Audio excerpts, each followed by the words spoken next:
Jr., Trump Organization Executive Vice President and author of the brand new book, Liberal Privilege, Joe Biden and the Democrats' Defense of the Indefensible. Don, good to have you here tonight. Thank you very much for being here.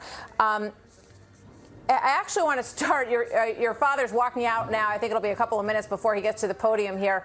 But I wanted to get your reaction to what Governor Cuomo said today, because this was pretty out there. Listen to this. Yeah.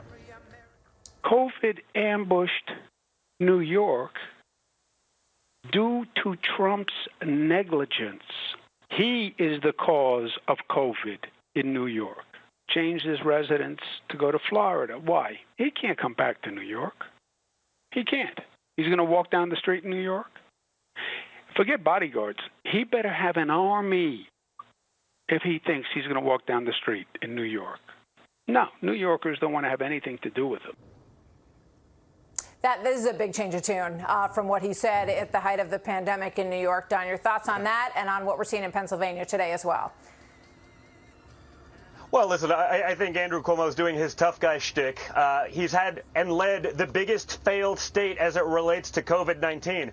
By any measure, by any medical metric, Andrew Cuomo has had a disaster here. Now, Andrew Cuomo, Bill de Blasio, Nancy Pelosi said it was racist and xenophobic when my father shut down travel from the epicenter of a viral outbreak.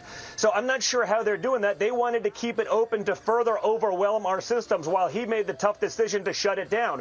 Andrew Cuomo signed an executive order that put sick people with COVID-19 back into elderly homes, hospice care areas, that killed 10 to 11,000 people, when we all knew that the elderly and those with pre-existing conditions were the people most susceptible to it. So Andrew Cuomo is doing the New York thing, and media will make him a darling because he'll say mean things about Trump. But A, he was totally incompetent in his response.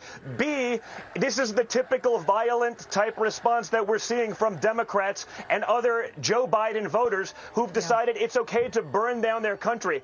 This is the only time in America, Martha, where you'll get in more trouble for opening your business to feed your family than you will for looting or burning down someone else's business. That's Democrat policy for you today.